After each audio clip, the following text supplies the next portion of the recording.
Hello everyone, welcome back to the channel. Thank you guys for being here. And let's go ahead and talk about Thrawn.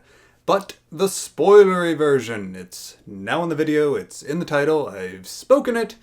There are going to be spoilers for Thrawn. So, if you have not read this book, I highly recommend that you go and read it first and then come back to this video.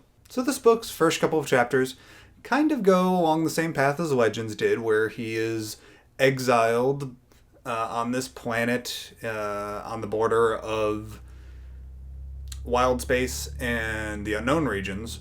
And throughout this period, after the Imperials find him, he uses some very clever guerrilla tactics to eliminate some of the intruders on his home.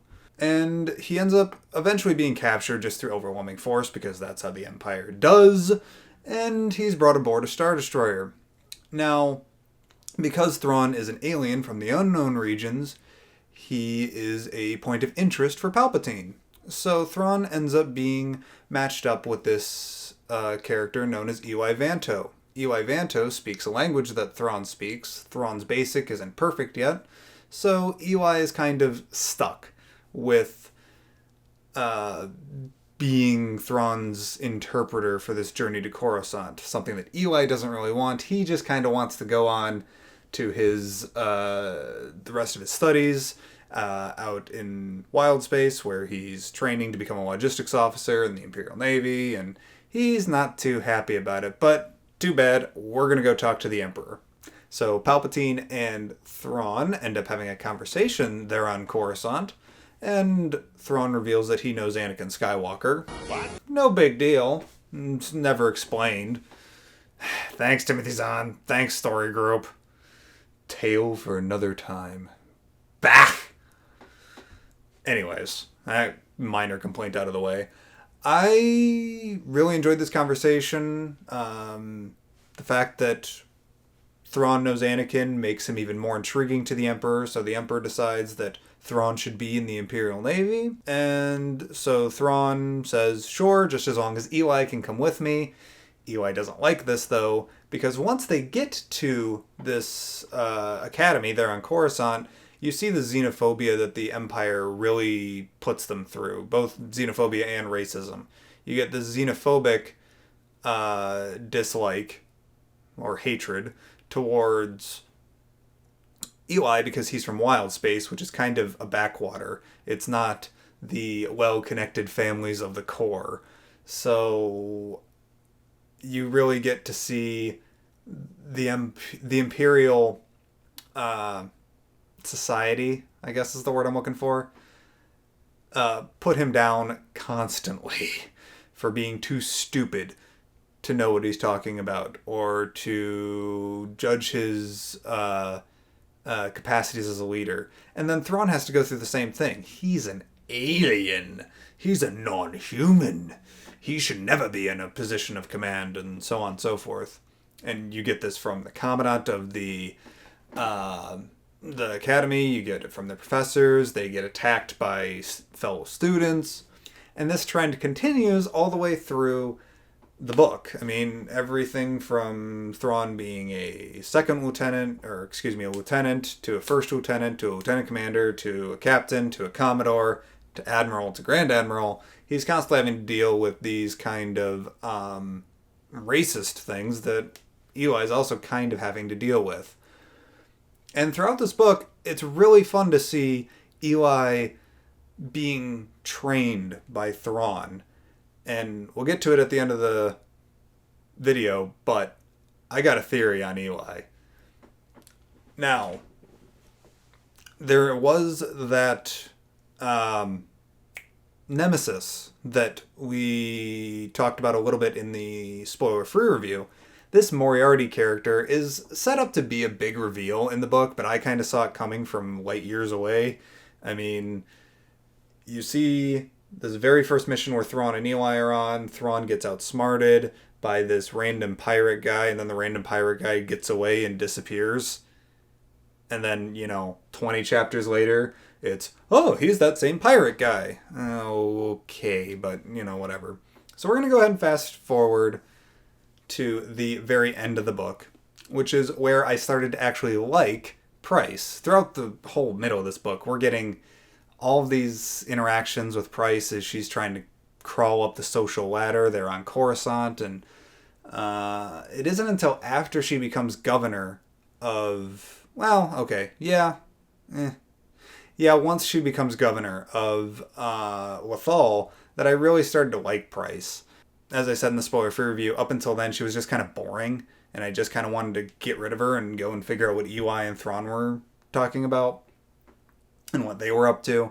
But once she politically outmaneuvers an old nemesis, and then at the very end of the book, it's very interesting to see this super driven Imperial risk their career to save their parents, which I was not expecting in any way, shape, or form from Pryce. But we do get an explanation to the line at the very beginning of Season 3 of Rebels where Thrawn is accused of being too ruthless. He caused too many civilian deaths at the Bataan, right? Yes, Bataan. Rebellions, the Bataan insurgency. He caused too many civilian deaths there. Turns out that was Pryce. Pryce is the one that pretty much nuked out a whole city. But she kind of convinces Thrawn to take the blame for her because she can't obviously take it, and she can offer Thrawn her political power, which I think is a good segue to talk about Thrawn's weaknesses. I did mention that he's obsessed in this book, particularly with Night Swan, but he is absolutely worthless when it comes to politics. He can't play the political games at all, and, you know, faithful Legends fans especially probably know that the Imperial Navy is more politics than anything. It's not necessarily getting promotions because you're good at what you do. You get promotions because you're connected to the right people.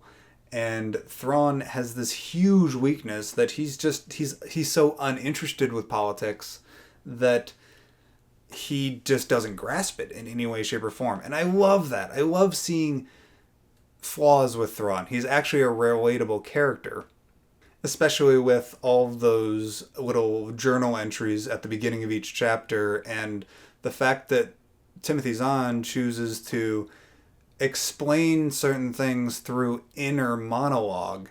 He will explain that this character moves from here to here by inserting thought patterns within Thrawn as he's analyzing them.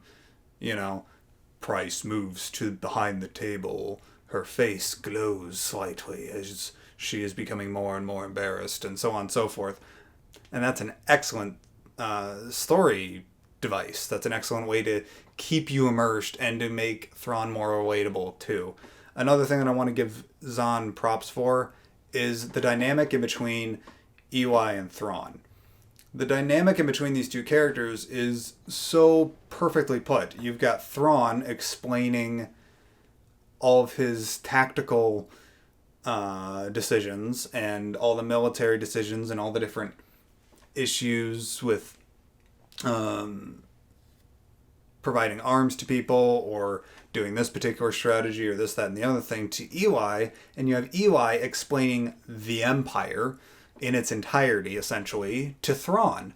And so you combine these two characters together as they're explaining things to each other. The reader is never left out. I was never confused. I never had to go, wait, what? And then rewind my audiobook. It was very immersive and very easy to follow because of that. But anyways, I just got super sidetracked there. Let's just go fast forward all the way to the very, very end of this book. Night Swan is dead. His insurgency on Bataan has been demolished, mostly by Pryce more than anything. And Thrawn is called back to Coruscant for his promotion to Grand Admiral.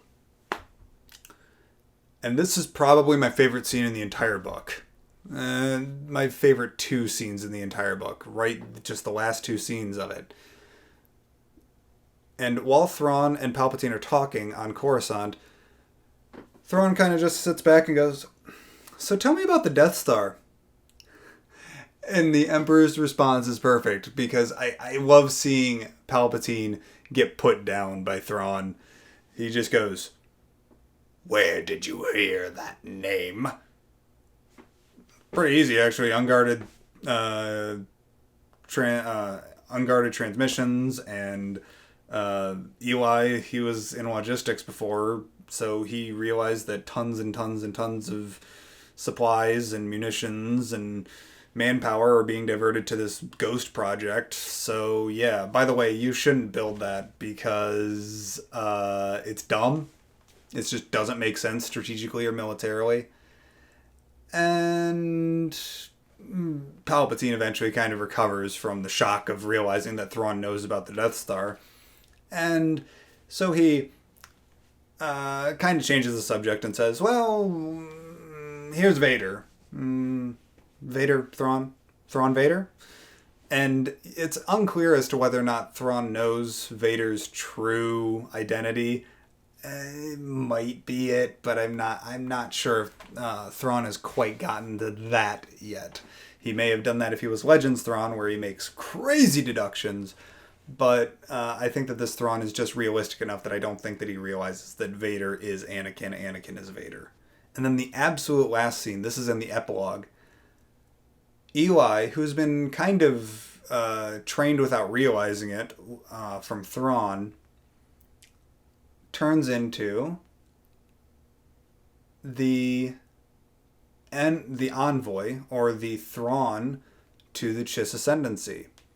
He, you've got Thrawn being this ambassador, kind of this envoy style role with the Empire. Eli becomes the Imperial version to the Chiss Ascendancy. And like I said earlier on in the video, I've got a theory on this. I would not be surprised. I said this in a couple of videos ever since the end of Empire's End. The Aftermath book, the final book in the Aftermath trilogy, I've been saying that I think Thrawn is going to be in episode 8 or 9. But now, I think Thrawn might end up dying in Rebels Season 4, but Eli is still with the Chiss Ascendancy. And I'm willing to bet that we're going to be seeing the Chiss Ascendancy in episode 8 and or 9. And Eli Vanto is going to be that character. He's going to be the Thrawn for the sequel trilogy, which I'm totally down with, especially because I think that this character and Benicio del Toro would be a very good marriage. That actor, Benicio del Toro, would be able to pull off Eli Vanto quite well, especially an older version of Eli Vanto. And with that, I think that that's about all I've got to say on Thrawn in this spoiler review. I would love to know your guys' opinions, though. What did you guys think about this? What was your favorite part? Let me know down in the comments down below. I'm happy to have a conversation with you guys down there. Leave a like on this video if you enjoyed it. Hit subscribe if you would like more content from me. Thank you guys so much for your time. And as always, may the Force be with you.